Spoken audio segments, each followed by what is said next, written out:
and many of them kept the breaches secret.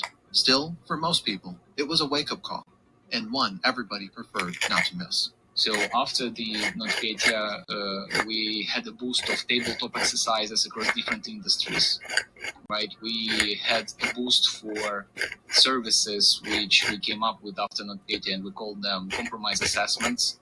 So from this perspective, obviously, when you're very near to that, when you simply can't pay for your groceries, when you're on the road before the holiday day, obviously it influences, right, the mindset. And you understand, okay, it looks like important. And either we should refuse from using digital systems, or we should invest into cybersecurity and change something. And even during last 3 years, we had attacks even bigger than NotPetya in a sense.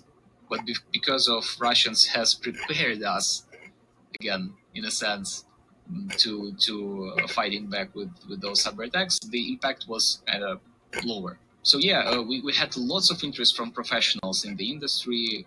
They all came to Ukraine to speak, not just to have a phone call, but they wanted to have hands-on on to feel it, how it's like to be a nation which was so heavily affected.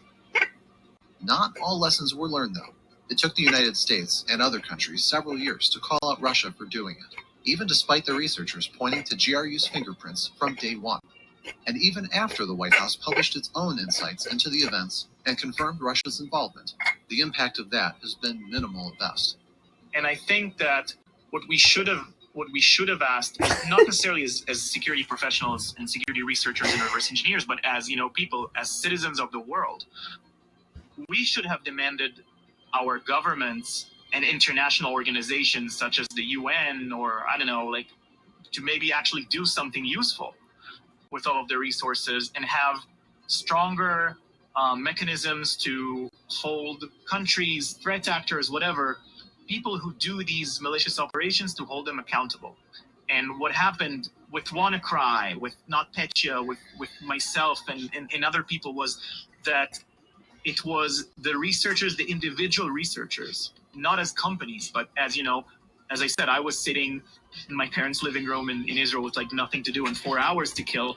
Marcus Hutchins, malware tech back with WannaCry, was also he was looking at it, for shits and giggles, and we were very lucky as a collective that it was just a bunch of bored people like myself trying to mess with things and press buttons and see what happens. But I think that it showed us that we are not as resilient as we think we are. And while the products that we sell may do a good job the vast majority of the time, it only takes, one incident, like NotPetya, like WannaCry, to really show us how fragile everything is. There was one more lesson the world could have learned. NotPetya was launched by the Russian military, but the tools that enabled it, the tools that made it what it was, weren't Russian. The exploits were stolen from the NSA and distributed to cybercriminals worldwide, spurring some of the most devastating attacks ever conducted. Perhaps we will tell the story of the Shadow Brokers leak in another episode of No Rollback. Or we could make it about WannaCry, another massive attack enabled by the stolen NSA tools. Is there another story you'd like us to cover? Leave your suggestions in the comments. And to support our content, please like this video and subscribe to our channel. Thank you, and we'll see you in the next video.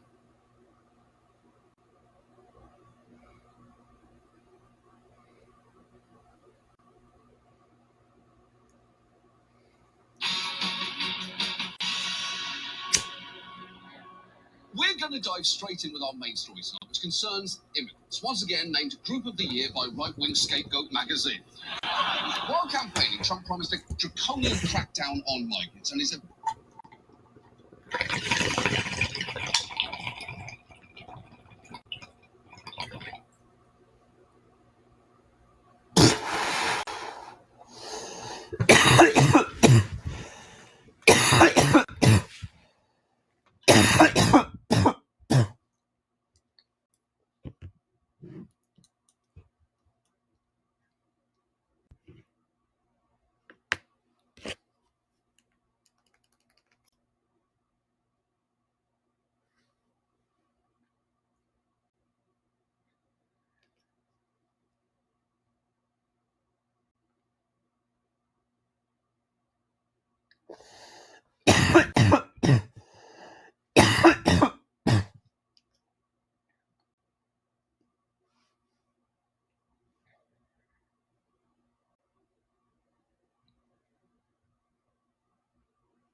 Administration since made a big show out of following through on that, from inviting Dr. Phil on a ride along with ICE to nauseating social media posts like this one titled ASMR Illegal Alien Deportation Flight, featuring sounds of manacles and handcuffs, and this one which is somehow in even worse taste. Closing time. You don't have to go home, but you can't stay here. I know you want to take me home. That is real. They used Closing Time by Semisonic, which obviously isn't the right song choice.